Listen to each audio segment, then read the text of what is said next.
నమస్కారం. మనము ఇదివరకటి వీడియోలో మొదటి అధ్యాయాన్ని విన్నాం. ఆ అధ్యాయం యొక్క లింకు ఐ బటన్లో కానీ డిస్క్రిప్షన్లో కానీ చివరికి ఎండ్ బటన్లో కానీ ఇస్తాను, వెళ్ళి చూడండి. ఇప్పుడు రెండవ అధ్యాయం, కార్తీక సోమవార వ్రతం. వశిష్ఠుల వారు ఇట్లా చెప్తున్నారు: ఓ జనక మహారాజా, వినినంతనే మనసు చేతను వాక్కు చేతను కర్మల చేతను సంప్రాప్తించబడిన సర్వ పాపాలను తొలగింపజేసే ఈ కార్తీక మహత్యాన్ని శ్రద్ధగా వినండి. కార్తీక మాస సోమవారం నాడు వ్రతం ఆచరించిన వారికి శివానుగ్రహం పొందుతారు. తద్వారా కైలాస ప్రాప్తి సిద్ధిస్తుంది. ఈ కార్తీక మాసంలో వచ్చే ఏ సోమవారం నాడైనా ఈ వ్రతాన్ని ఆచరించిన వారు 1000 అశ్వమేధయాగాల ఫలితాన్ని పొందుతారు. సోమవార వ్రతం ఇది 6 విధాలు. 1 ఉపవాసం, 2 ఏకభుక్తము, 3 నక్తము, 4 అయాచితము, 5 స్నానము, 6 తిలదానము. ఇక 1వదైన ఉపవాసము. ఏదైనా కార్తీక సోమవారం నాడు ఉపవాసం ఉండి సాయంత్రం శివునికి అభిషేకం చేసి నక్షత్ర దర్శనం చేసుకొని తులసీ తీర్థం మాత్రమే సేవించి గడపడం. ఇక 2వది ఏకభుక్తము. ఉపవాసం చేయలేని వారు ఆనాడు ఉదయము స్నానము, దానము, జపాదులను యథావిధిగా చేసుకొని మధ్యాహ్నం భోజనం చేసి రాత్రి నిరాహారులై ఉండాలి. అంటే రాత్రి భోజనం చేయకుండా ఏ తులసి తీర్థమో శైవ తీర్థమో సేవించి ఉండాలి. ఇంకా 3వది నక్తము. పగలంతా ఉపవాసం చేసి రాత్రి నక్షత్ర దర్శన అనంతరం ఏ పలహారమో లేక భోజనమో చేసి ఉండాలి. ఇక 4వది అయాచితం. అయాచితం అంటే ఎవరో ఒకరు పిలిచి భోజనం పెట్టడము, అంతేగాని వారి చేత పిలిపించుకొని భోజనం తినడం కాదు. ఇక 5వది, పై 4 చేయలేని వారు సమంతకంగా స్నాన జపాదులు చేయడం. ఇక 6వది, పైవి ఏవీ చేయలేని వారు కార్తీక సోమవారం నాడు నువ్వులు దానం చేసినప్పటికీ ఫలితాన్ని పొందుతారు. పై 6 పద్ధతులలో కార్తీక సోమవారం నాడు ఏ ఒక్క పద్ధతి ఆచరించినా కార్తీక సోమవార వ్రతం ఆచరించినట్లే. చేయగలిగి ఉండి చేయలేని వారు 8 యుగాల వరకు కుంభీపాక రౌరవాది నరకాన్ని పొందుతారు. ఏ విధమైన తారతమ్యం భేదం లేక ఈ కార్తీక వ్రతాన్ని ఆచరించిన స్త్రీలు, అనాథలు కూడా విష్ణు సాయుధ్యం పొందుతారు. అలా కాకుండా మధ్యాహ్నం ఉపవాసం ఉండి రాత్రి నక్షత్ర దర్శనం చేసి భోజనం చేసేవారు శివ సాయుధ్యాన్ని పొందుతారు. ఏదేమైనా భక్తి అనేది ప్రధానం, అంతేగాని ఎలా పూజ చేశామన్నది ముఖ్యం కాదు. నమక చెమక గమక సహితంగా శివాభిషేకం చేయాలి, మనస్ఫూర్తిగా శివ పూజ చేయాలి. ఇక సోమవార వ్రత కథ విందాం. ఇది నిష్ఠురి చరిత్ర. పూర్వం ఒక బ్రాహ్మణుడికి మంచి అందగత్తె అయిన నిష్ఠురి అనే కుమార్తె ఉండేది. ఆమె సౌందర్యవతియేగాక గుణాలు మాత్రం బహు చెడ్డవి. గయ్యాలిగా, దుష్టురాలై దుష్ప్రవర్తనతో కాముకురాలిగా అందరి చేత చీదరించుకొనబడేది. ఈమె దుర్గుణాలకు ప్రతీకగా ఈమెను కర్కశ అని పిలిచేవారు. కూతురు ఎలాంటిదైనా యుక్త వయసు వచ్చేసరికి పెళ్లి చేయటం తప్పదు కదా. ఈ కర్కశను సౌరాష్ట్ర బ్రాహ్మణుడైన మిత్రశర్మకిచ్చి పెళ్లి చేశారు. మిత్రశర్మ సదాచార సంపన్నుడు, గుణశీలుడుగాను పవిత్ర బ్రాహ్మణుడిగాను ప్రసిద్ధికెక్కాడు. సహృదయుడైన మితభాషి అయి నెమ్మదస్తుడు కావడం వలన కర్కశ జీవితం ఆడింది ఆటగాను పాడింది పాటగాను సాగింది. ప్రతిరోజు భర్తను తిట్టేది, కొట్టేది, అవమానాల పాల్చేసేది. అయినా సరే అభిమానవంతుడైన మిత్రశర్మ లోకులకు జడిసి భార్యను పరిత్యజించలేక ఆమె పెట్టే బాధలన్నింటినీ ఓర్పుతో సహించేవాడు. ఎవరి పాపాన వారే పోతారులే అనుకొని ఓర్పుతో సరిపెట్టుకునేవాడు. భర్త మెతక వైఖరిని అలుసుగా తీసుకున్న కర్కశ దురాచారురాలై చివరకు అక్రమ సంబంధాలతో తన కోరికలను తీర్చుకునేది. భర్తను, అత్తమామలను ఏమాత్రం లక్ష్య పెట్టేది కాదు, నిర్లక్ష్యంగా చూసేది. ఒకనాడు ఆమె తన ప్రియ విష్ణుతో కులుకుతుండగా, కర్కశ, నీ భర్తే మన సుఖాలకు ఆనందానికి అడ్డుగా ఉన్నాడు. వాడే లేనిచో మనము ఇరువురము సర్వకాల సర్వ సమయాలందు సర్వ సుఖాలను అనుభవిస్తూ సుఖించేవారం కదా అన్నాడు ఆ విటుడు. అంతే, వెంటనే ఆమెకు ఒక దుర్బుద్ధి పుట్టింది. ఎలాగైనా తన భర్తను కడతీర్చాలి అనుకున్నది. వెంటనే తన భర్త ఆదమర్చి నిద్రిస్తుండగా ఒక పెద్ద బండరాతితో అతని శిరస్సు పైన మోది చంపేసింది. శవాన్ని తానే మోసుకుపోయి ఒక పాడుబడిన బావిలో పడేసింది. విటుల బలం ఎక్కువగా ఉన్నందున విషయం తెలిసినప్పటికీ ఆమెనెవరూ ఏమీ చేయలేకపోయారు. అత్తమామలు ఆ దుర్ఘటనకు భీతి చెంది అక్కడ ఉండలేక ఏటో వెళ్ళిపోయారు. ఇక స్వేచ్ఛాజీవి అయిన కర్కశ కన్ను మిన్ను గానక కామావేశంతో పలువురు పురుషులతో రమించి కామ్య సౌఖ్యాలను అనుభవించింది. అంతేకాదు తనలాంటి మరెంతమందో స్త్రీలకు తన విటులను తార్చి తద్వారా డబ్బు కూడా సంపాదించేది. కాని కాలం ఎప్పుడూ ఒకేలా ఉండదు కదా. వయస్సు మీరుతున్న కొలది కర్కశలో శక్తి సన్నగిల్లసాగింది. బలం పోయింది. చర్మం ముడతలపడసాగింది. రక్తం చెడిపోయింది. సుఖవ్యాధుల బారిన పడి ఒళ్ళంతా పుండ్లతో అసహ్యంగా తయారై చిక్కి శల్యమైపోయింది. విఠుల రాక తగ్గిపోయి సంపాదన లేదు. చూసేవారు ఎవరూ లేరు. దిక్కులేనిదయింది. చివరకు తినడానికి తిండి లేక, ఉండడానికి కొంపలేక, తన శరీరాన్ని కప్పుకునేందుకు బట్ట సైతం లేనిదై నడి వీధినబడి దిక్కులేని చావు చచ్చింది. యమదూతలు వచ్చారు. కర్కశని యముని ముందు నిలబెట్టారు. యముడు ఆమెకు ఘోరమైనటువంటి శిక్ష విధించాడు. యముడు ఆమె దుష్ప్రవర్తనకు కోపించి కట్టుకొన్న మగనిని విస్మరించినందుకు కఠిన దండన విధించాడు. పరపురుషుల కౌగిల్లో సుఖాన్ని మరిగిన పాపానికి ఆమెచే బలవంతంగా మండుతున్న ఇనుప స్తంభాన్ని కౌగిలింపజేశాడు. భర్త తలను బండరాయితో మోది చంపిన పాపానికి ఒక వాడి అయిన ముండ్ల గదచే ఆమె తల బద్దలయ్యేటట్లు కొట్టించాడు. భర్తను దూషించినందుకు, కొట్టినందుకు, తన్నినందుకు కఠిన శిలపై ఆమె పాదాల నుంచి బాధించాడు.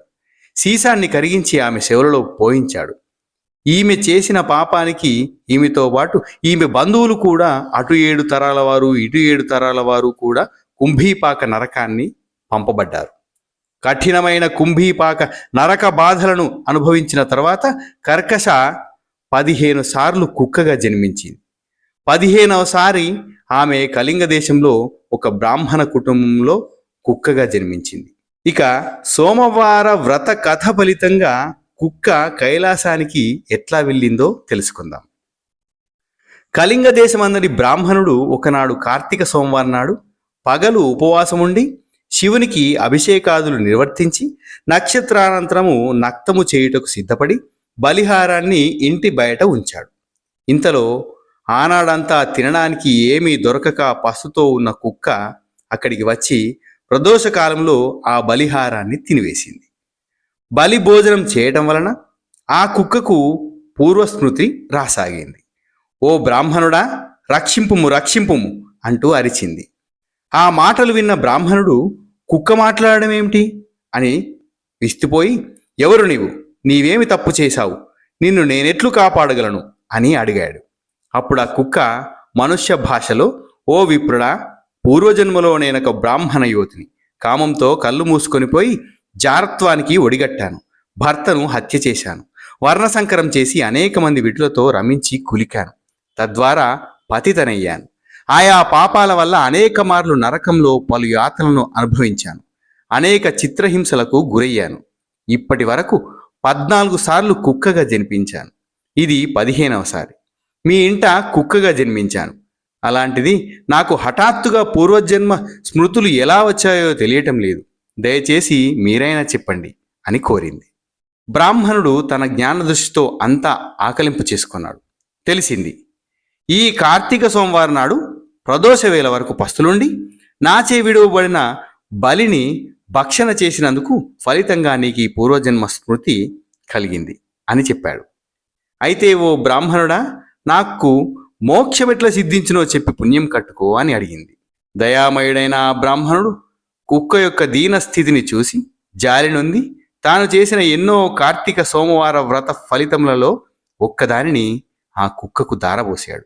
అంతే, తక్షణమే ఒక్కసారిగా ఆ కుక్క ఒక దివ్య తేజస్సు గల స్త్రీమూర్తిగా మారిపోయింది.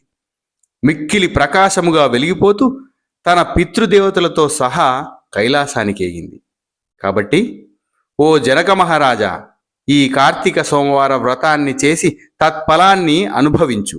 ముక్తి నొసగే ఈ కార్తీక సోమవార వ్రతము అత్యంత శ్రేయస్కరమైనది. అంటూ వశిష్ఠుడు చెప్పాడు.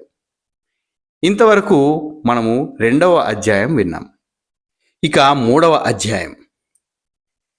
శ్రీ వశిష్ఠ మహర్షుల వారు రాజర్షి అయిన జనకునకు ఇంకనూ చెప్పుచున్నారు.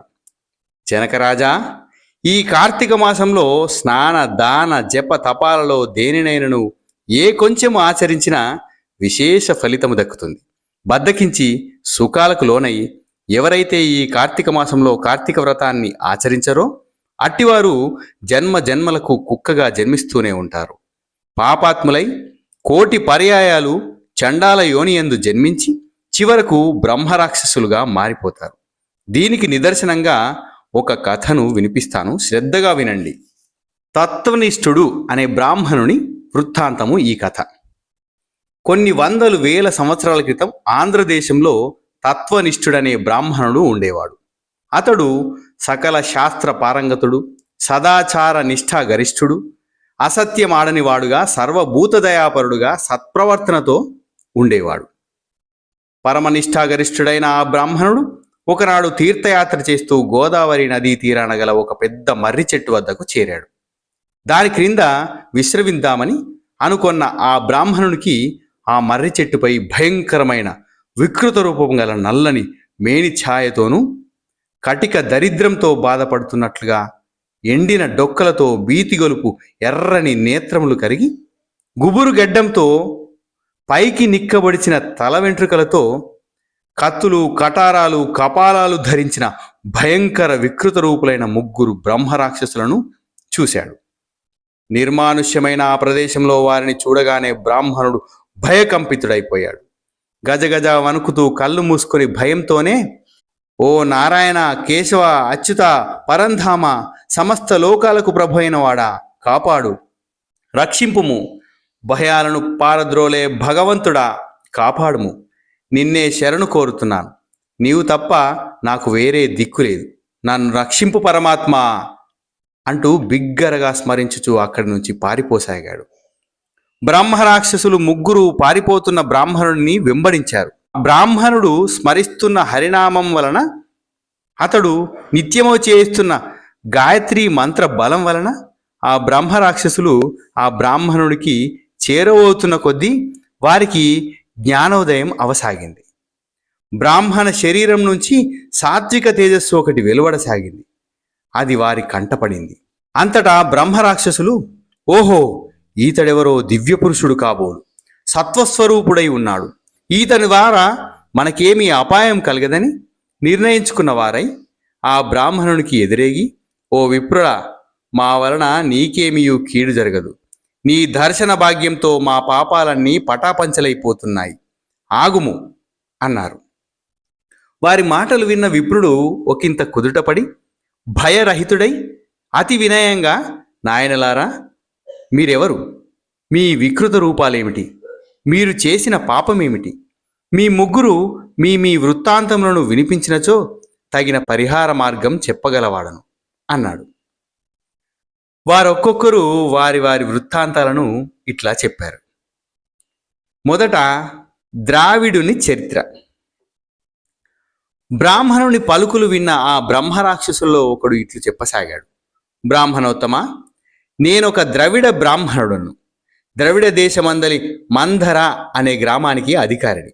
అయితే ఏం, కుటిల బుద్ధితో అన్యాయమైన తీర్పులు చెప్పి అమాయకులకు విత్తమును అపహరించి తిని, స్వార్థముతో కుటుంబ శ్రేయస్సే పరమావధిగా భావించి వంచనతో జనులందరినీ వంచేవాడిని. దాన ధర్మాలను ఎప్పుడూ చేయలేదు. ఎవరికి పట్టెడన్నం పెట్టిన పుణ్యాన పోలేదు. నేను చేసిన అన్యాయాలు అకృత్యాల వల్ల నాతో సహా నా 7 తరాల వారు అధోగతి పాలయ్యారు. భరింపరాని నరకయాత్రను అనుభవించారు. చివరికి బ్రహ్మరాక్షసిగా మారిపోయాను. నా యందు దయ ఉంచి నేను ముక్తి పొందే మార్గం చెప్పమని ప్రార్థిస్తున్నా అన్నాడు. ఇక 2వ బ్రహ్మరాక్షసుడు, ఆంధ్రుని గాథ. 2వ రాక్షసుడు ఇట్లు చెప్పాడు. ఓ విప్రోత్తమ, నేను సద్బ్రాహ్మణ వంశీయుడైన ఆంధ్రుడను. ధనగర్వంతో కన్ను మిన్నుగానక కన్య తల్లిదండ్రులను పీడించాను, వారితో కలహించాను. నా భార్య పిల్లలే నాకు ముఖ్యమనుకొని మృష్టాన్నాన్ని ఆరగిస్తూ మిగిలిన దానిని తల్లిదండ్రులకు వదిలేవాడిని. దాన ధర్మాలంటే ఏమిటో కూడా తెలియక దష్టుడనై ప్రవర్తించాను. అన్యాయార్జనతో ఖండకావరంతో మెలిగేవాడిని. మరణించిన తర్వాత నా పాపాలకు శిక్షగా ఘోరాతి ఘోరమైన నరక బాధను అనుభవించాను. చివరికి బ్రహ్మ రాక్షసుడనైనాను. నాకు కూడా ముక్తినొసగే మార్గం తెలుపండి అని వేడుకొన్నాడు. ఇక ఆలయ పూజారి కథ. పిమ్మట మూడవ రాక్షసుడు ఇలా చెప్పాడు: ఓ సాత్వికుడా, నేను ఒక విష్ణాలయ పూజారిని. రాతి విగ్రహమేమి చేయగలదులే అనుకొని విష్ణు సేవలను విస్మరించి భక్తులు స్వామివారికి సమర్పించిన కట్న కానుకలన్నింటినీ వేశ్యల పాల్చేసి మిక్కిలి కాముకుడనై గర్వంతో ప్రవర్తించాను. చివరకు ఆలయ దీపాలకిచ్చే నూనెను కూడా అమ్ముకొని వేశ్యలతో కులికేవాడిని. పాప పుణ్య విచక్షణ రహితుడనై ప్రవర్తించాను. నేను చేసిన ఈ ఘోర పాపములకు నరకంలో భరింపరాని శిక్షలన్నింటినో అనుభవించాను. నానావిధ నీచ యోనులలో జన్మించాను. నీచాతి నీచమైన అనేక జన్మలనెత్తాను. చివరికి బ్రహ్మరాక్షసి జన్మనెత్తాను. నా ఈ పాపాలను తొలగి ముక్తిని పొందే మార్గమే లేదా? సెలవీయండి స్వామి అని బ్రతిమలాడాడు. బ్రహ్మరాక్షసులు పడుతున్న పశ్చాత్తాపానికి చలించిన బ్రాహ్మణుడు అభయమిచ్చి, పాపులారా, మిమ్ము పుణ్యాత్ములుగానే చేసే భారం నాది. రండి, నాతో వచ్చి కార్తీక స్నానం చేయండి, మీ సమస్త పాపాలు నశించిపోతాయి అని చెప్పి ఆ ముగ్గురు రాక్షసులను కావేరీ నదీ తీరానికి తీసుకుపోయాడు. కావేరీ నదీ తీరంలో సదాచార సంపన్నుడైన ఆ బ్రాహ్మణుడు బ్రహ్మరాక్షసుల నిమిత్తం సంకల్పం చేసి తానే ముందుగా స్నానం చేసి తర్వాత బ్రహ్మరాక్షసులు ముగ్గురిచే ఆ కావేరీ నదిలో స్నానం చేయించాడు. స్నాన ఫలాన్ని స్వీకరించిన బ్రహ్మరాక్షసులు ముగ్గురు వెంటనే దివ్య పురుషులుగా మారిపోయారు. వారి దోషాలు పాపాలు అన్నీ తొలగిపోయాయి. వెంటనే వైకుంఠ ప్రాప్తి పొందారు. వింటివా విదేహరాజా, కార్తీక మాస సూర్యోదయ వేళ కావేరీ నదిలో స్నానమాచరించి విష్ణువును పూజించిన వారు 10,000 యజ్ఞాల ఫలితాన్ని పొందగలుగుతారు. కావున ఏదో ఒక ఉపాయంతో కార్తీక మాసంలో కావేరీ స్నానం చేయాలి. కావేరీ నది కాకపోతే ఏ నదిలోనైనా తప్పక కార్తీక స్నానం ఆచరించాలి. అట్లు చేయని వారు కార్తీక దామోదరుని కృపకు దూరమై 10 జన్మల వరకు నీచయోనులలో జన్మించి చివరకు ఊరపందులుగా పుడతారు. కావున ఎలాగైనా వీలు చూసుకొని కార్తీక మాసంలో నదీ స్నానం చేసి తీరాలి.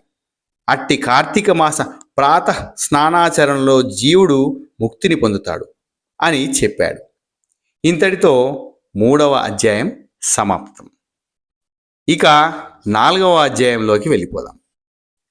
జనకుడు ఇంకా తన సందేహాలను ఇట్లా చెప్తున్నాడు. వశిష్ఠ మహర్షి, మీరింతవరకు కార్తీక మహత్యాన్ని అసాధారణ రీతిలో చెప్పారు. ఈ వ్రతాలన్నిట్లు చేయాలో, ఏ సంకల్పం చెప్పుకోవాలో, ఏ దానాలు చేయాలో కూడా తెలియజేయండి అని అడిగాడు. వశిష్ఠుడు అప్పుడు ఇలా చెప్పాడు: ఓ జనక మహారాజా, సమస్త పాపాలను హరించేది, అగణ్య పుణ్యాలను ప్రసాదించేది అయిన ఈ కార్తీక వ్రతానికి నిర్దిష్టమైన సంకల్పం అనేది ఏదీ లేదు. కావున ఈ వ్రత ధర్మాలను తత్ఫలాలను బోధిస్తాను, వినండి. కార్తీక మాసంలో సాయంకాలమందు శివాలయంలో దీపారాధన చేయడం వల్ల వచ్చే ఫలితం అంతా ఇంతా కాదు. అది ఇంత అని చెప్పుటకు అలవి కాదు. శివాలయ గోపుర ద్వారమందు గాని, శిఖరమందు గాని, శివలింగ సన్నిధిలో గాని దీపారాధన చేయడం వల్ల సర్వ పాపాలు సమసిపోతాయి. అయితే దీపారాధన ఆవునేతితో గాని, నువ్వుల నూనెతో గాని, ఇప్ప నారింజ నూనెలతో గాని సమర్పించాలి. అట్టి దీపారాధన చేసేవాళ్ళు అనంతకోటి పుణ్యాన్ని పొందుతారు.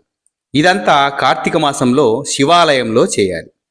ఏమీ చేయలేని వారు చివరకు ఆముదపు దీపాన్నైనా సమర్పిస్తే అత్యంత పుణ్యప్రదులవుతారు. చివరకు గొప్ప కోసం, బడాయి కోసం ఆడంబరంతో దీపారాధన చేసిన పుణ్యాత్ములవుతారు.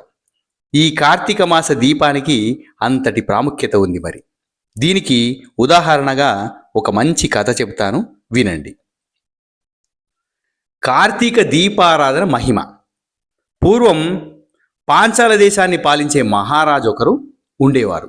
అతను మిక్కిలి ధనవంతుడై కుబేరుని మించిన ఆస్తితో తులతూగేవాడు. ఎంత ఉంటే ఏమి, ఆ రాజుకు సంతానం లేదు. సంతానలేమితో అతను కుంగి కృషించిపోసాగాడు. సంతానం కోసం శివుని గూర్చి తపస్సు చేయసాగాడు. కొంతకాలానికి పిప్పలుడనే మహర్షి వచ్చి, రాజా, సంతానం కోసమే అయితే నీ అంతటి ఘోర తపస్సు చేయనవసరం లేదు. కార్తీక మాసంలో శివప్రీతికై కార్తీక వ్రతము ఆచరించాలి. శివప్రీతికై వ్రతం ఆచరించి బ్రాహ్మణులను దీపదానాలతో దక్షిణలతో సంతృప్తిపరచాలి. అట్లు చేస్తే చాలు, నీకు సంతానం కలుగుతుంది అని చెప్పాడు. పిప్పలుడు చెప్పినట్లు ఆ పాంచాల రాజు తన రాజ్యంలోకి ఎగి కార్తీక వ్రతం ఆచరించాడు. బ్రాహ్మణులను దీపదాన దక్షిణలతో సంతృప్తులను గావించాడు. శివుడు ప్రీతిపాత్రుడయ్యాడు. ఆ మరుసటి నెలలోనే కార్తీక వ్రత మహత్యం వలన మహారాణి నెల తప్పింది. ఒక మంచి శుభముహూర్తాన పండంటి బిడ్డను ప్రసవించింది. రాజదంపతులు ఆ బిడ్డకు శత్రుజిత్తు అనే నామకరణం చేశారు. ఇప్పుడు శత్రుజిత్తు చరిత్ర విందాం. ఆ బాలుడు దినదిన ప్రవర్తమానమయ్యాడు. లేక కలిగిన పుత్రుడు అవడం వలన అతనిని అతి గారాభంగా పెంచసాగారు. అతి గారాభం వలన శత్రుజిత్తు అనేక దురలవాట్లకు లోనయ్యాడు. పెద్దలను గౌరవించేవాడు కాదు, తల్లిదండ్రులను లక్ష్యపెట్టేవాడు కాదు. పరస్త్రీ రక్తుడై వేశ్యాంగనగా లోలుడయ్యాడు. భక్తి ప్రపత్తులు అసలే లేవు. మంచి చెప్పబోతే మట్టు పెడతాననేవాడు. తాను పట్టిన కుందేటికి 3 కాళ్ళు అనేవాడు. ఆడింది ఆటగా పాడింది పాటగా జీవించాడు. అతి స్వేచ్ఛాయుతుడై అన్ని దుర్గుణాలు అలవాటు చేసుకున్నాడు. అటువంటి శత్రుజిత్తుకు ఒకనాడు అద్భుత సౌందర్య రాశి అయిన ఒక బ్రాహ్మణ భార్య ఎదురయ్యింది. ఆమె యొక్క అరటి దొనెల వంటి తొడలను, పెద్ద పిరుదులను, కుంభాల వంటి కుచాలను, మీన కన్నులు గల కన్నులను, చక్కని చిలుక పలుకుల చిన్నారి అయిన ఆమెను చూసి మోహంలో పడ్డాడు. లేత దొండపండు వంటి శుతిమెత్తని ఆమె అధరాలను అందుకోవాలనుకున్నాడు. శత్రుజిత్తు యువరాజు కావడం వలన, మీదుమిక్కిలి రాజకుమారుడు అవడం వల్ల అతని అందానికి ఆమె పరవశించిపోయింది. మాటలు కలిశాయి. ఒకరినొకరు ఇష్టపడ్డారు. ఇంకేముంది, ఆమె రోజు రాత్రివేళ తన భర్త నిద్రపోగానే సంకేత స్థలంలో రాకుమారిని కలిసి సురత క్రీడలలో తేలిపోయేది. జారత్వం చోరత్వం ఎంతకాలం దాగదు కదా. ఎలాగో ఈ భాగవతం ఆమె భర్తకు తెలిసింది. ఉగ్రుడైపోయాడు అతను. ఎలాగైనా వీరిద్దరిని హతమార్చాలి అనుకున్నాడు. పదునైన కత్తిని ఒకదానిని చేతబట్టి వీరిద్దరి రంకును ప్రత్యక్షంగా చూసిన తర్వాతనే నరికివేయాలి అనుకున్నాడు. యువరాజు శత్రుజిత్తుకు గాని జారినికి గాని ఇదేమీ తెలియదు. అవకాశం కోసం ఎదురు చూస్తున్న జారిని భర్తకు ఆ అవకాశం రానే వచ్చింది. ఒక కార్తీక సోమవారం పౌర్ణమి నాటి రాత్రి శత్రుజిత్తు జారిని ఇద్దరు తమ సురత క్రీడలకై ఒక పాడుపడిన శివాలయాన్ని సంకేత స్థలంగా ఎంచుకున్నారు. పౌర్ణమి నాటి రాత్రి అందరూ భజన కార్యక్రమాలలో ఉండగా వీరిరువురు సంకేత స్థలంలో కలుసుకున్నారు. పాడుబడిన శిథిలావస్థలో ఉన్న శివాలయం కావడం వల్ల అంతా చీకటిగా ఉంది. ఆమె తన చీర కొంగును చింపి చిన్న వత్తిగా చేసింది. రాకుమారుడు ఎచ్చటి నుండియో కాని ఆముదంను తెచ్చాడు. వారిద్దరూ కలిసి తంటాలు పడి ఎట్లాగో దీపాన్ని వెలిగించారు. ఆ దీపపు కాంతిలో ఒకరినొకరు చుంబించుకుంటూ సురత క్రీడలో మునిగి తేలారు. ఇదంతా తెలుసుకున్న ఆ బ్రాహ్మణుడు కత్తి పట్టుకొని శివాలయానికి చేరాడు. వారిద్దరూ సురత క్రీడలో మైమర్చి సుఖించుచుండగా తన చురకత్తితో ముందుగా శత్రుజిత్తును, అనంతరం భార్యను తెగనరికి చివరకు జీవితంపై విరక్తి పొంది తాను కూడా అదే కత్తితో తలనరుక్కొని ఆత్మహత్య చేసుకున్నాడు. ఆ విధంగా అక్కడికక్కడే నెత్తుటి మడుగులో మరణించారు. వారు ముగ్గురు మరణించగానే వెంటనే యమదూతలు పాశహస్తులై వారి ఎదుట ప్రత్యక్షమయ్యారు. ఆ వెంటనే శివదూతలు కూడా ఏతించారు. శివదూతల జారిణిని రాజకుమారుణ్ణి విమానంలో కైలాసానికి తీసుకుపోసాగారు. యమదూతలు బ్రాహ్మణుడిని నరకానికి తీసుకుపోసాగారు. అంతటా బ్రాహ్మణుడు, ఓ శివదూతలారా, ఇదేమి న్యాయం? దుష్టులకు శివ సాన్నిధ్యం, భక్తులకు యమలోకమా అని ప్రశ్నించాడు. అందుక శివదూతలు, ఓ ఈ బ్రాహ్మణుడా, నేడు కార్తీక పౌర్ణమి, పైగా సోమవారం. తెలుసో తెలియకో వీరిద్దరూ శివాలయంలో అందున శివలింగానికి ఎదురుగా దీపారాధన చేశారు. అత్యంత పవిత్రమైన ఈ కార్తీక పౌర్ణమి సోమవారం నాడు ఎటువంటి వారైనా దీపారాధన చేస్తే వారికి కైవల్య ప్రాప్తి సిద్ధించునని నీకు తెలియను కదా. అటువంటి వారి పాపాలు నివృత్తి అయిపోతాయి. ఆ విధంగా వీరిద్దరూ తమ పాపాలను పోగొట్టుకొని పుణ్యాత్ములయ్యారు. మరి నీవో ఇంతవరకు సంపాదించిన పుణ్యాన్ని అంతా పోగొట్టుకొని పాపాత్ముడవయ్యావు. ఎందుకంటే దీపారాధన చేసిన పుణ్యాత్ములను వధించిన పాపానికి నీవు పాపాత్ముడవయ్యావు. అందుకే నీకు నరక ప్రాప్తి, వీరికి కైలాస ప్రాప్తి అని విశ్లేషించాడు. అంతటా యువరాజు కల్పించుకొని, దూతలారా, దోషులము మేము, మమ్మల్ని చంపి పుణ్యాత్ములను చేసినవాడు అతను. దోషులకు కైవల్య ప్రాప్తి, పుణ్యాత్ములను చేసినందుకు ఆ అమాయకుడికి బ్రాహ్మణుడికి నరకలోక ప్రాప్త. ఇది ఎంత మాత్రము భావ్యము కాదు. కార్తీక మాస పౌర్ణమి సోమవారం అత్యంత పుణ్యప్రదమైతే అంతటి పుణ్యాన్ని మాకు ప్రసాదించిన ఆ బ్రాహ్మణుడు ఎంత గొప్పవాడు. మాకింతటి పుణ్యం రావడానికి కారణం ఆ బ్రాహ్మణుడే కదా. మీకు దీపారాధన పుణ్యమే ముఖ్యమే అయినచో మేము వత్తి తైలముల పుణ్యమును మేముంచుకొని దీపారాధన చేసిన పుణ్యాన్ని ఆ బ్రాహ్మణుడికే దారపోస్తున్నాం. చూడండి అంటూ దారపోశారు. ముగ్గురు పుణ్యాత్ములైపోయారు. యమదూతల నుండి ఆ బ్రాహ్మణుని కూడా విడిపించి ముగ్గురికి కైలాస ప్రాప్తి కలిగింది. కావున ఓ జనక మహారాజా, కార్తీక మాసంలో తప్పనిసరిగా శివాలయంలో గాని విష్ణవాలయంలో గాని దీపారాధన చేసి తీరాలి. కార్తీక మాసంలో నెల పొడుగునా దీపారాధన చేస్తే జ్ఞానులై మోక్షప్రదము పొందుతారు. కావున కార్తీక మాసమంతా శివాలయంలో దీపారాధన చేసి మోక్షప్రాప్తిని పొందండి అని దీవించాడు వశిష్ఠ మహర్షి. ఇంతటితో నాలుగవ అధ్యాయము సమాప్తం. ఇక మూడవ రోజు 5, 6 అధ్యాయాలను పారాయణం చేయాలి. ఇక్కడి నుండి మనకు 5వ అధ్యాయము ప్రారంభమవుతుంది. ఓ మిథిలా నగరాధీశ్వర జనక మహారాజా, ఇంకా శ్రద్ధగా వినండి. మానవులు చేసిన పాపాలన్నింటినీ నశింపజేయగల శక్తి ఒక కార్తీక మాసానికే ఉంది. ఈ కార్తీక మాసంలో హరిహరులు ఎవరి సన్నిధిలోనైనా సరే పురాణ ప్రవచనం చేసేవారు వారి వారి కర్మల నుండి బంధ విముక్తులవుతారు.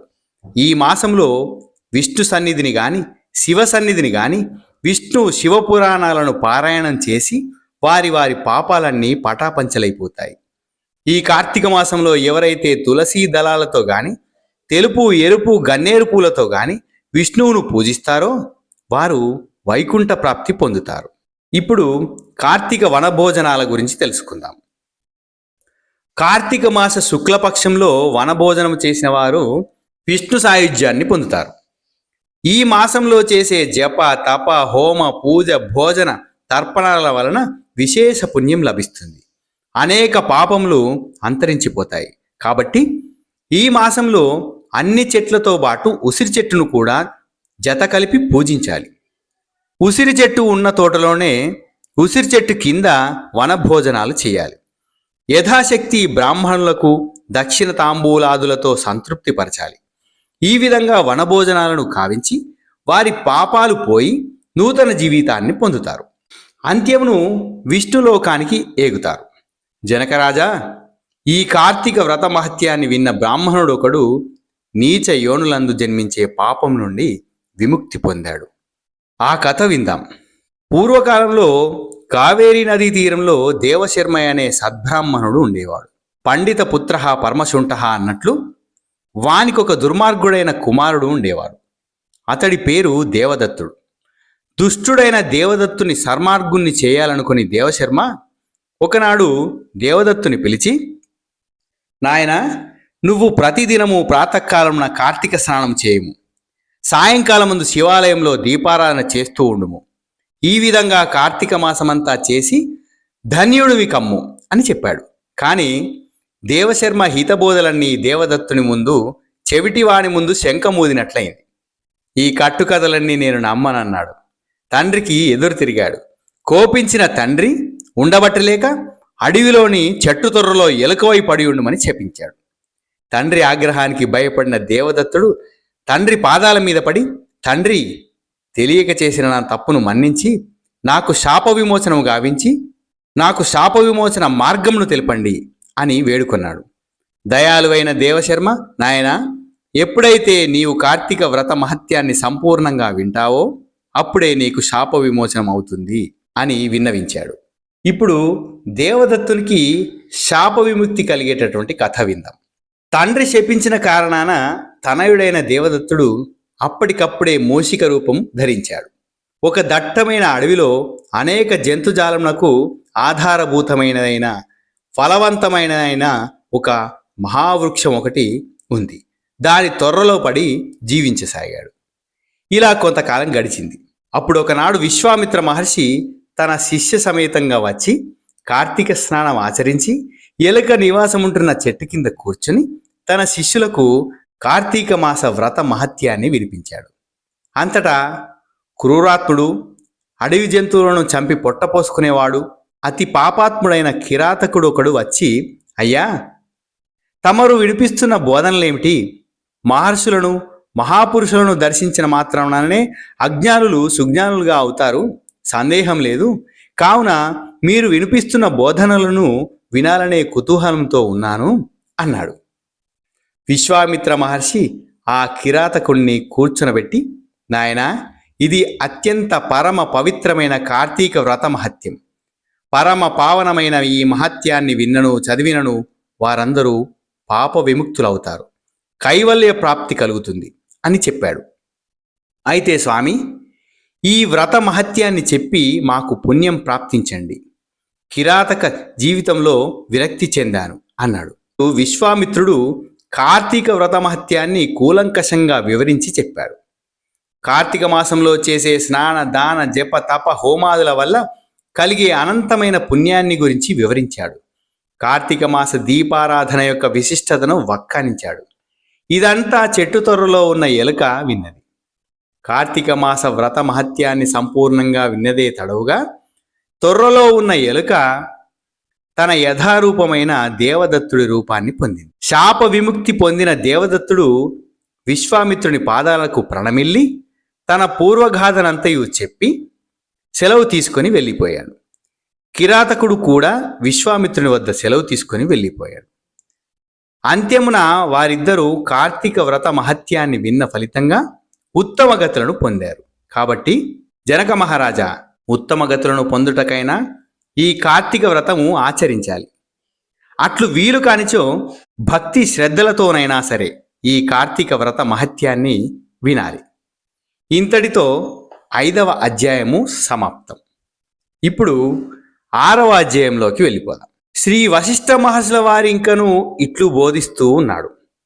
జనక మహారాజా, ఈ కార్తీక మాసమందలి 30 రోజులు ఎవరైతే శ్రీ మహావిష్ణువును గాని పరమేశ్వరుణ్ణి గాని భక్తి శ్రద్ధలతో కస్తూరి పుష్ప గంధాలతో పంచామృతాలతో అభిషేకిస్తారో వారికి 10,000 అశ్వమేధ యాగాలు చేసినంత పుణ్యం లభిస్తుంది. ఈ కార్తీక మాసం సాయం సంధ్యావేళ విష్ణు సన్నిధిని గాని శివ సన్నిధిని గాని ఎవరు దీపారాధన చేస్తారో లేక దీపదానం చేస్తారో వారందరూ విష్ణులోకాన్ని శివలోకాన్ని చేరతారు. ఈ కార్తీక మాసంలో బియ్యపు పిండితో గాని గోధుమ పిండితో గాని ప్రమిదను చేసి శుభ్రపరిచిన పత్తితో చేసిన వత్తిని అందులో ఉంచి ఆవు నెత్తితో తడిపి వెలిగించాలి. ఈ దీపారాధన విష్ణు సన్నిధిని గాని శివ సన్నిధిని గాని చేయాలి.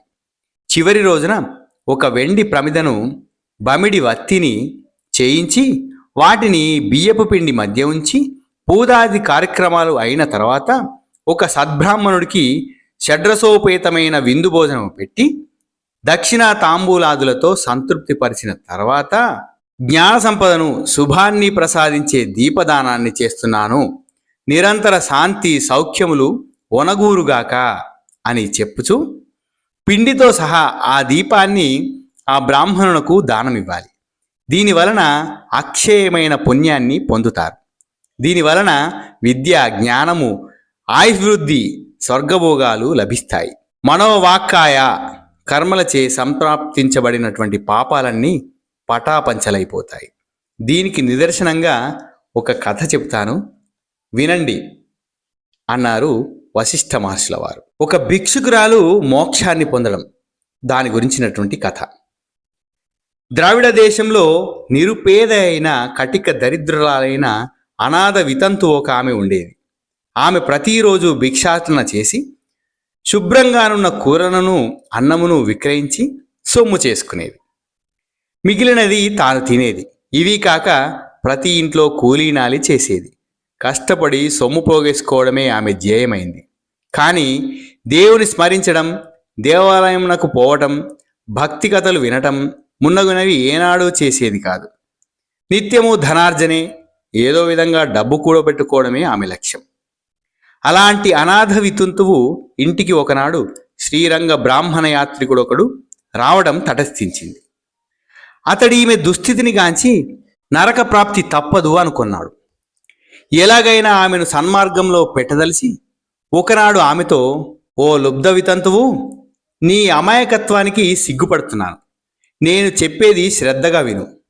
నీవెందుకింత కష్టపడి ధనార్జన చేస్తున్నావు? ఎవరి కోసం ఈ తాపత్రయం? నీ శరీరాన్ని కాపాడుకోవడానికే గదా ఈ వృధా ప్రయాస. నీకెందుకింకా ఈ శరీరం పైన వ్యామోహం? ఇది కేవలము చీము, నెత్తురు, మాంసము, ఎముకలతో కూడిన తోలుతిత్తి. ఈ శరీరము శాశ్వతం కాదు. ఇది ఎప్పుడో ఒకప్పుడు నశించిపోయేది. పంచభూతాత్మకమైన ఈ శరీరం నశించగానే ఆ పంచభూతాత్మకమైన గాలి, నీరు, అగ్ని, ఆకాశం, నేల అన్నీ చెదిరిపోయేవి. ఏవీ శాశ్వతం కాదు. గాలి, నీరు, అగ్ని మనలో ఉండేవి. అట్లే ఆకారము, శిరస్సు, నేల పృష్ఠభాగము ఇవి అన్నీ అశాశ్వతాలే. ప్రాణం పోయిన తర్వాత ఈ శరీరం మట్టిలో కలిసిపోవాల్సిందే, అగ్నిలో పడి ఆహుతి అవ్వవలసిందే. అందుచే మరణించే ఈ శరీరంపై వ్యామోహాన్ని విడిచిపెట్టు. భ్రమలకు దూరంగా ఉండు. శాశ్వతమైనది దైవత్వం ఒక్కటే. దైవం ఒక్కడే శాశ్వతుడు. అతడే ఈ చరాచర సృష్టినంతటినీ నడుపుతున్నాడని తెలుసుకో. నిత్యం హరినామ స్మరణయందే నీ కాలం గడుపు. మోహాన్ని వీడు. కామము లేని జీవితాన్ని గడుపు. కామము అనగా కోరిక. ఈ కోరిక మనిషిని అరిషడ్వర్గాలైన కామ, క్రోధ, లోభ, మోహ, మద, మాత్సర్యాలకు బానిసను చేస్తుంది. కావున కోరికలను జయించు. నిష్కామురాలివై జీవించు. నిరంతరము భగవద్ధ్యానరాలివై ఉండు. ఇక నుంచైనా కార్తీక మాసంలో ప్రాతకాల స్నానమాచరించి భగవత్ప్రీతికై దీపదానం చేయి. తద్వారా పాపముల నుండి విముక్తిని పొందగలవు అని హితబోధ చేశాడు. శ్రీరంగం నుంచి వచ్చిన బ్రాహ్మణ యాత్రికుని బోధనల వలన ఆమెకు జ్ఞానోదయమైంది. తానింతవరకు పడిన తాపత్రయానికి చింతించింది. ఇక నుంచైనా సత్ప్రవర్తనతో సన్మార్గంలో మెలగాలనుకుంది. కార్తీక వ్రతాన్ని సంకల్పించింది. ఆ సంవత్సరం వచ్చిన కార్తీక మాసంలో వ్రతాచరణకు ప్రారంభించింది. ప్రాతకాలంలో చన్నీళ్లు స్నానం చేయటం, శ్రీ మహావిష్ణువును పరమేశ్వరుణ్ణి పూజించడం, దీపదానం చేయటం, పురాణ శ్రవణాదులతో ఆ కార్తీక మాసమంతా భక్తి శ్రద్ధలతో చేసింది. చివరి రోజుగా చక్కగా బ్రాహ్మణ సమారాధన కూడా చేసింది. తత్ఫలితంగా ఆమె తన జన్మాంతరముల పాపముల నుండి విముక్తురాలై చివరకు శాశ్వత స్వర్గ సౌఖ్యాలను అందుకుంది. కావున కార్తీక మాసంలో అన్నింటికన్నా ఉత్తమమైనది దీపదానం. ఈ దీపదానాన్ని తెలిసి చేసినా తెలియక చేసినా పాప విముక్తులై మోక్షప్రాప్తి పొందుతారు. ఈ కథ విన్నను చదివినను సంసార బంధ విముక్తులై భగవద్భక్తులవుతారు. భగవద్ అనుగ్రహం లభిస్తుంది. ఇంతటితో 6వ అధ్యాయం సమాప్తం. ఇక 4వ రోజున మాత్రం 7, 8 అధ్యాయాలు పారాయణం చేయాలి. ఇక్కడి నుంచి 7వ అధ్యాయం ప్రారంభమవుతుంది. 7వ అధ్యాయం పుష్పార్చన, దీప విధానాలు. ఈ కార్తీక మాసంలో శ్రీ మహావిష్ణువును కమలాలచే పూజించాలి. శ్రీహరి కమలనాభుడు, అట్లే శ్రీదేవి కమలవాసిని కనుక కమలాలతో పూజిస్తే లక్ష్మీదేవి సంతృప్తి చెంది వారింట సిరులు కురిపిస్తుంది. ఇక తులసీ దళాలతో గాని, మారేడు పత్రాలతో గాని, జాజిపూలతో గాని శ్రీహరిని పూజించిన వారు జన్మరాహిత్యాన్ని పొందుతారు. అంటే భూమిపైన పునర్జన్మ ఉండదు అని అర్థం. ఈ కార్తీక మాసంలో ఉసిరి చెట్టు కింద ఉసిరికాయలతో పూజించే వారిని ఆ యముడు కూడా పీడించలేడని చెబుతూ ఉంటారు. ఈ మాసంలో పండ్లను దానం చేసేవారి పాపాలు తొలగిపోతాయి. ఈ కార్తీక మాసంలో ఎవరైతే తులసీ దళాలతో సాలగ్రామ పూజ చేస్తారో వారు అత్యంత ధన్యజీవులవుతారు. కార్తీక మాస వనభోజనాలు ఉసిరి చెట్టు కింద చేసినచో వారి పాపాలు అడుగంటుతాయి అనడంలో సందేహం లేదు. ఉసిరి చెట్టు కింద సాలగ్రామ పూజ చేసేవారు విష్ణువుతో సమానంగా తులతూగుతారు. మామిడాకులతో తోరణాన్ని కట్టి విష్ణాలయంలో కట్టించిన వారు పరమపదాన్ని పొందుతారు. ఈ కార్తీక మాసంలో శ్రీ మహావిష్ణువుకి సాష్టాంగ దండ ప్రణామాలు గావించిన వారు అశ్వమేధ యాగము చేసినంత ఫలితాన్ని పొందుతారు. ఈ మాసంలో శ్రీ మహావిష్ణువునకు జప హోమ దేవతార్చనలు చేసేవాళ్ళు పితృదేవతలతో సహా వైకుంఠ ప్రాప్తిని పొందుతారు. చలికి వణుకుతున్న వారికి వస్త్రదానం చేసినచో సద్గతులను పొందుతారు. వారి పూర్వీకులంతా కూడా తరిస్తారు. శ్రీహరిని ఈ నెలలో అవిశ పువ్వులతోనూ తులసీ దళాలతోనూ పూజించిన వారు ఇహ పర సౌఖ్యాలను పొంది ముక్తిని పొందుతారు. ఈ మాసంలో శివుడిని జిల్లేడు పూలతో పూజించిన వారు పూర్ణ ఆయుష్కులై శివ సాయుధ్యాన్ని పొందుతారు.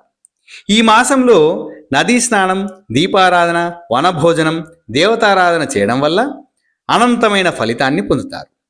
అట్లు చేయని వారికి జన్మరాహిత్యము ఉండదు.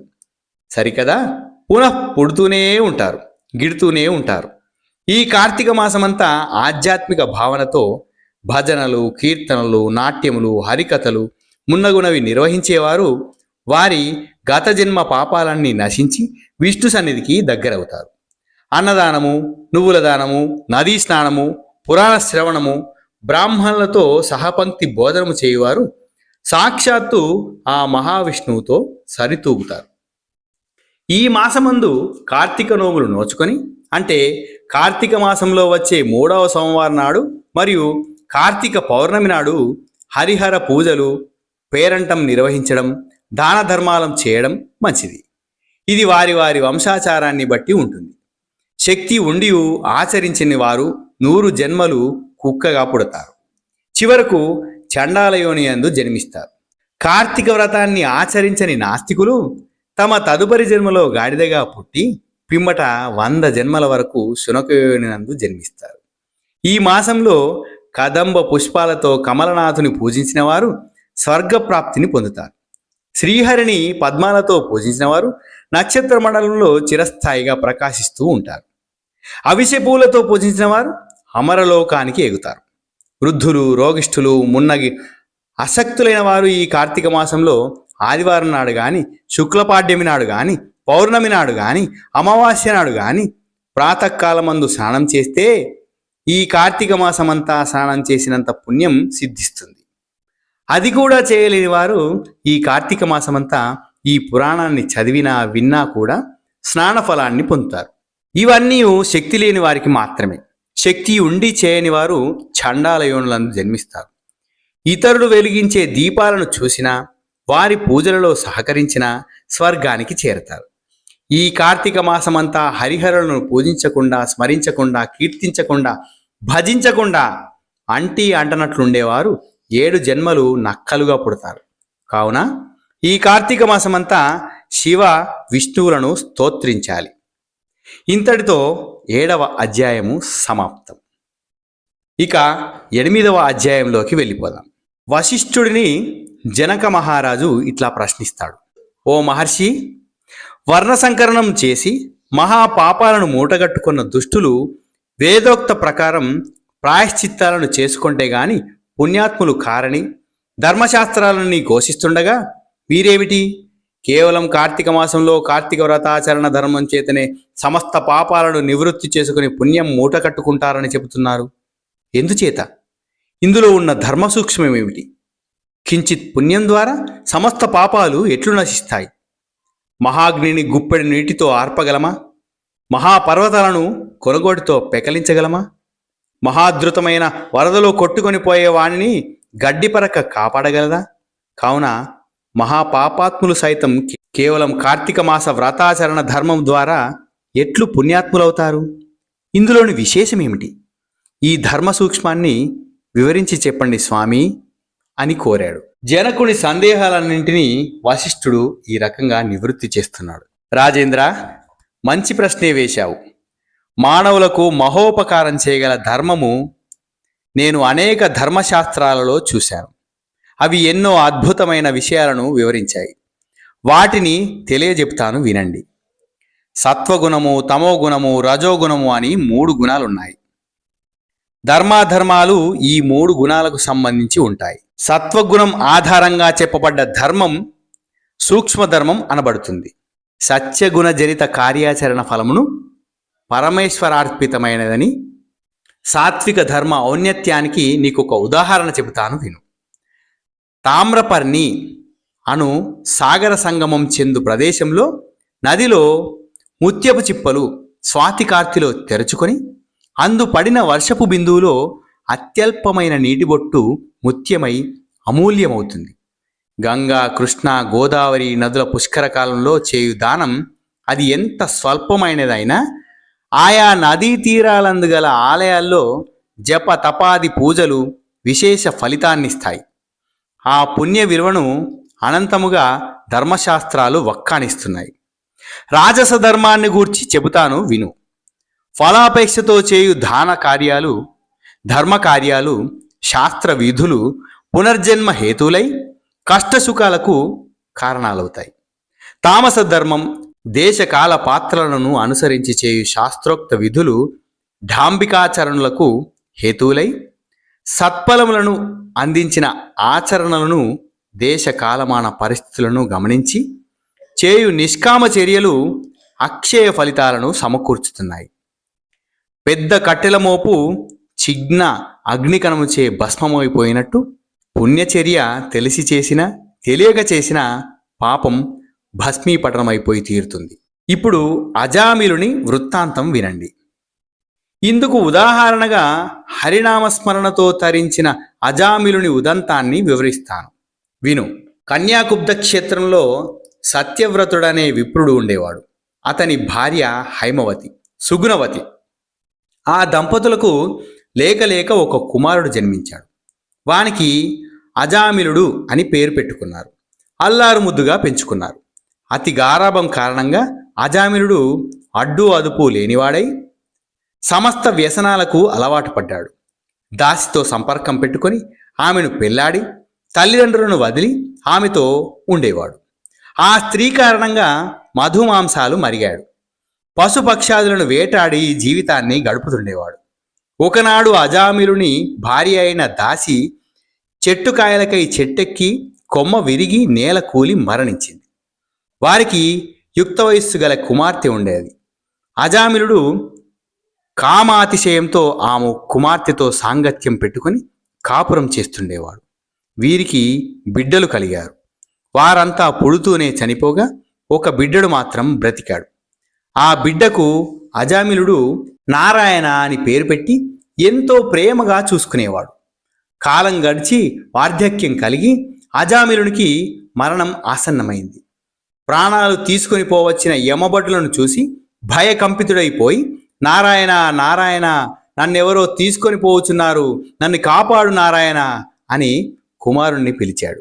ఆ కుమారుణ్ణి పిలుస్తూ అంత్యకాలంలో హరినామస్మరణం చేయడం వల్ల విష్ణుదూతలు వచ్చి అజామిలుణ్ణి వాళ్ళు విష్ణులోకానికి తీసుకుని వెళ్ళడానికి తమ రథంపైకి ఎక్కించుకున్నారు. ఈ ఆకస్మిక సంఘటన జరిగినందుకు యమభటులు, అయ్యలారా, అతడు పరమ దుర్మార్గుడు, మానవుల పాపపుణ్యాలకు సూర్యచంద్రులు, అష్టదిక్కులు, ఆదిదేవతలు, వాయువు, గోవులు సాక్షులు.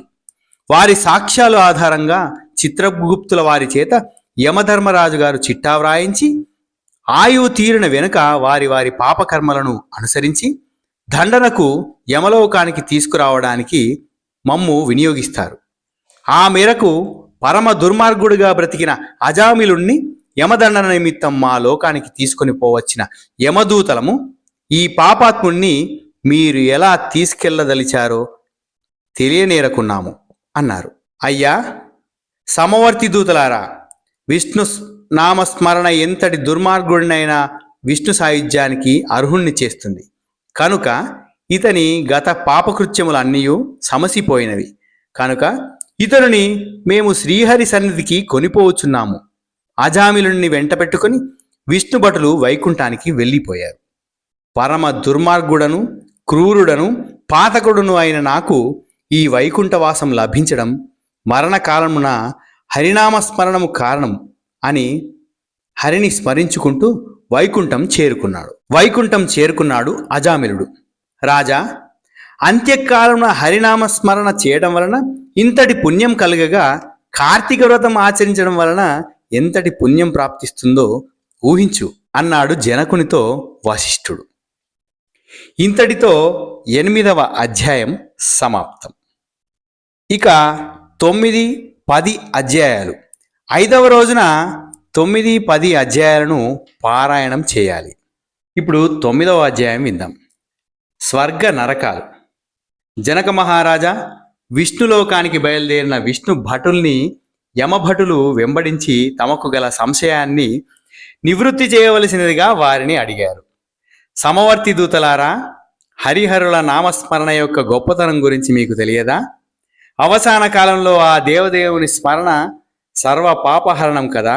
అందువల్ల మేము అజామిలుణ్ణి తీసుకువెళుతున్నాము అన్నారు. అయ్యలారా, అధర్మ ప్రవర్తన గల వ్యక్తి చేయు పాపకృత్యములకు తగిన దండన విధించవలను గదా. మాతాపితలను మన్నించని వారు, సాధు సజ్జనులను హింసించువారు, ధన ధాన్యములను దోచుకొనివారు, వ్యభిచరించువారు, పూజలు పునస్కారాలు చేయనివారు, అబద్ధాలతో మోసగించువారు, జంతువులను వేటాడి హింసించు క్రూరులు, సాటి వారిని తోటి వారిని మన్నించనివారు, దారి కాచి దోచుకొనివారు, వీరంతా పాపాత్ములే కదా. ఈ పాపాత్ములంతా దండనార్హులే కదా. వీరిని దండించుటకు నరకలోకమునకు తీసుకొని పోవాలని కదా. కులభ్రష్టుడు, తల్లిదండ్రులను మన్నించనివాడు, ధర్మాధర్మములు పాటించనివాడు, వావి వరసలు పాటించనివాడు, వేటగాడు, పరమ కిరాతకుడైన అజామిలుణ్ణి మీరెలా వైకుంఠమునకు తీసుకొని పోవచ్చున్నారు అని యమభటులు విష్ణుదూతలను ప్రశ్నించారు. అయ్యలారా, సత్పురుషులు పుణ్యకార్యములు చేయువారు, యజ్ఞయాగాదులు నిర్వహించువారు, తల్లిదండ్రులను మన్నించువారు, పెద్దలను గౌరవించువారు, దానములు చేయువారు, వంచన చేయనివారు, సతీపతి ధర్మాన్ని మన్నించువారు, పశుపక్షాదులను ప్రేమించువారు, సంతర్పణలు పూజలు చేయువారు, ఆర్తులను ఆదుకొనువారు పుణ్యాత్ములు. స్వర్గంలో వీరందరికీ చోటు, ముక్తి కలుగును.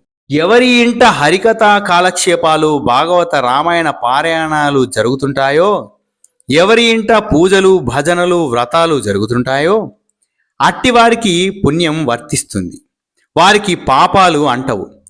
ఎవరు పుణ్యక్షేత్రాలు దర్శిస్తారో, ఎవరు పుణ్యతీర్థాలలో స్నానమాడతారో అట్టివారు అధోలోకాలకు పోరు, ఉత్తమ గతులను పొంది పుణ్యలోకాలను చేరుకుంటారు. అయ్యలారా, పాప పుణ్యాలకు సంబంధించిన ముఖ్యమైన విశేషాలన్నీ విన్నవిస్తాను, వినండి.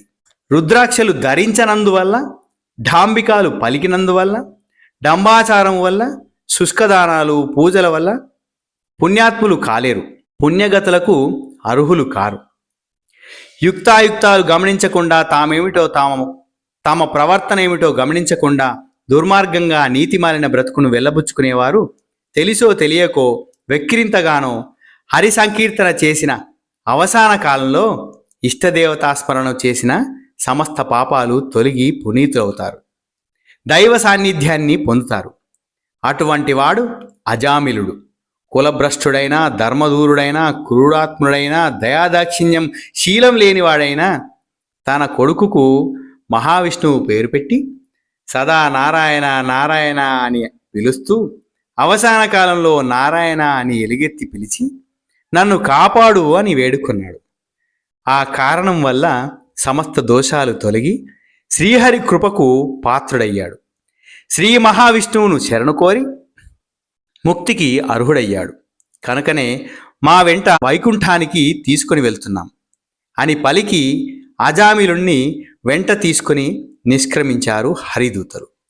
ఇంతటితో 9వ అధ్యాయం సమాప్తం.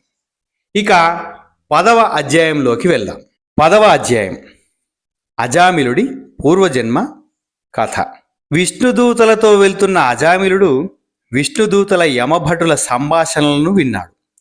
తన స్థితికి తనకే ఆశ్చర్యం కలిగించింది. ఆశ్చర్య ఆనందాలతో ఉక్కిరి బిక్కిరైపోయాడు. నిందల పాలు చేసే నికృష్టమైన పాపాలెన్నింటినో చేశాను. ఒక్క సుగుణం కూడా లేనివాణ్ణి. పాపాత్ముడిని నరకలోకంలో పడరాని బాధలు పడవలసిన నేను అవసాన కాలంలో నారాయణ అని నా కొడుకును పిలవడం వల్ల, భగవన్నామ ఉచ్చారణ వల్ల సమస్తమైన పాపాలు పోగొట్టుకొని శ్రీహరి సాన్నిధ్యం పొంది పుణ్యాత్ముణ్ణి అయ్యాను. కులహీనురాలైన స్త్రీతో సంసారం చేసి ధర్మాధర్మాలు త్యజించిన నికృష్టుడను. నాకు నా కుమారునికి శ్రీహరి పేరు పెట్టుకోవాలన్న జ్ఞానం ఎలా కలిగిందో, ఏ పూర్వజన్మ సుకృతం వల్ల వైకుంఠనాథుని నామాన్ని పుత్రునికి పెట్టుకోవాలనిపించి నారాయణ నామోచ్చరణ భాగ్యం కలిగిందని పరమ ఆనందం పొందాడు అని వశిష్ఠుల వారు చెప్పగా, జనక మహారాజు పూరాకృత సుకృతమని అజామిలుడు ఆనందించినట్లు తెలుస్తున్నది. అజామిలుని పూర్వజన్మమేమిటని ప్రశ్నించాడు. అప్పుడు వశిష్ఠుల వారు ఇలా చెప్తున్నారు. విష్ణు భటులు అజామిలుని తీసుకుని వెళ్ళగా యమ సన్నిధికి వెళ్ళి జరిగినదంతా వివరించారు. యమధర్మరాజు పరిస్థితులను ఆకలింపు చేసుకుని శాంతచిత్తుడై, భటులారా, ఎంతటి పాపాత్ముడైనా మరణకాలంలో హరిహరులందెవరి నామాన్నైనా స్మరిస్తే వారి పాపాలు హరించిపోతాయి. వారిని శిక్షించే అధికారం మనకుండదు. అందున అజామిలుని పూర్వజన్మ సుకృతం విస్మరించరాదని పలికి యమధర్మరాజు తన భటులకు అజామిలుని పూర్వజన్మకు సంబంధించిన కథ చెప్పనారంభించాడు. పూర్వజన్మలో అజామిలుడు సౌరాష్ట్ర దేశంలో పూజారి కుటుంబంలో పుట్టాడు. పెరిగి పెద్దవాడై ఆలయంలో అర్చకుడుగా జీవిస్తూ ఉండేవాడు. ఆలయంలో పూజలు అభిషేకాలు చేస్తూ వచ్చిన పూజా ద్రవ్యాలను అపహరించేస్తుండేవాడు. క్రమక్రమంగా ఆచార వ్యవహారాల పట్ల అశ్రద్ధ వహించసాగాడు. ఆలయ పవిత్రతను పరిశుభ్రతను నిర్లక్ష్యం చేసేవాడు. స్త్రీ పరిచయం కలిగింది. ఆమె భర్త సౌమ్య గుణ సంపన్నుడు. గ్రామంలోనూ ఇరుగు పొరుగు గ్రామాలలో తను ఆయవారం చేస్తూ భార్యను పోషించుకుంటుండేవాడు. పూజారితో పొత్తు వల్ల ఈమెకు భర్త పట్ల నిర్లక్ష్యం ఏర్పడింది. ఒకనాడు ఆ విప్రుడు ఆయవారం చేసి ఆ ద్రవ్యాలను నెత్తికెత్తుకొని అలసి సొలసి ఇంటికి వచ్చాడు. మూటను దించుకొని మంచినీళ్లు ఇమ్మని అడిగాడు. ఆమె మంచినీళ్లు ఇవ్వలేదు, సమాధానమైనా ఇవ్వలేదు. బ్రాహ్మణుడు కోపించి కర్రతో ఆమెను కొట్టాడు. ఆమెలో ఆవేశం పెల్లుబికింది. కోపంతో తిరిగి భర్తను కర్రతో కొట్టసాగింది. భార్య అలా తిరగబడటం సహించలేక ఇంటి నుండి బయటకు వెళ్ళిపోయాడు. భర్త అదుపు అడ్డు లేని ఆ బ్రాహ్మణ వనిత ఒకనాడు కామోద్రేకంతో సింగారించుకుని అందగాడైన ఒక రజకుని ఇంటికి వెళ్ళింది. తనతో పొత్తుకు అతన్ని ఆహ్వానించింది. అతడు ఆమె మాటలకు ఇబ్బంది పడి, నీవు బ్రాహ్మణ పడతివి, నీతో సాంగత్యం నాకు తగదు, భర్తకు ద్రోహమనర్చుట నీకు తగదు అని మందలించి వెళ్ళిపోమ్మన్నాడు. ఎంతకు ఆమె మాట వినక మీద మీదకు ఎగబడినందున ఆమెను కొట్టి సాగనంపాడు. ఆ అవమానంతో పోతూ శివాలయం దిక్కుగా వచ్చి తన ప్రియుడైన పూజారిని చూసి ఆ రాత్రి అతనితో కామక్రీడలతో గడిపింది. ఆ మర్నాడు ఆమెకు జ్ఞానోదయమై రజకుని మాటలకు పూజారి పొత్తుకు ఎంతగానో కుమిలిపోయింది. భర్త పట్ల ప్రేమాభిమానాలు గౌరవాలు పెళ్ళుబికి అతన్ని అన్వేషించి ఇంటికి తీసుకువచ్చి భర్తతో శేష జీవితాన్ని గడిపింది. మరికొంతకాలానికి శివాలయ పూజారి మరణించాడు. రౌరవాది నరకాల్ని అనుభవించి అజామిలునిగా సత్యనిష్ఠునికి జన్మించాడు. విప్రుని భార్య కూడా ఆ తదుపరి మరణించి నరక బాధలను అనుభవించి కన్యాకుబ్జ దేశంలో శూద్ర స్త్రీగా జన్మించింది. జనన కాలంలో ఆమె తండ్రి ఆమె జాతకాన్ని చూపించగా ఆమె జాతకం మంచిది కాదని తండ్రికి గండమని చెప్పడంతో తండ్రి పసిగుడ్డును ఇంటికి దూరంగా వదిలిపెట్టాడు. ఆ పసికందును ఒక బ్రాహ్మణుడు తీసుకొచ్చి పెంచి పెద్ద చేశాడు. ఆ కులహీనురాలని విప్రుడు పరిగ్రహించాడు. జన్మాంతరాలలో చేసిన పాపాలు భగవన్నామ స్మరణతో తొలగిపోయాయి. కనుకనే అజామిలునికి నరకానికి తీసుకురావాల్సిన స్థితి కలగలేదు. జనక మహారాజా, శ్రీహరిని కీర్తించడం వల్ల, నామాన్ని ఉచ్చరించడం వల్ల, భక్తితో సేవించడం వల్ల పాపాలు నశిస్తాయి. మనసు నిశ్చలపరుచుకొని ఇతర వ్యాపకాలు లేకుండా శ్రీహరిని ధ్యానించడం కన్నా మహద్భాగ్యం మరేదీ ఉండబోదు. ముక్తి మోక్షాదులకు హరినామస్మరణం దివ్యమైన సాధనం అని వివరించాడు రాజర్షి వశిష్ఠుడు. ఇంతటితో 10వ అధ్యాయం సమాప్తం. ఇక 6వ రోజులకు సంబంధించి 11, 12వ అధ్యాయాలు మన తదుపరి వీడియోలో చూడండి. అంతవరకు సంపూర్ణ కార్తీక పురాణాన్ని విని ఆస్వాదించి శివకేశవుల ఆశీర్వాదాన్ని పొందండి. ఓం నమః శివాయ. శుభం భూయాత్. ధన్యోస్మి.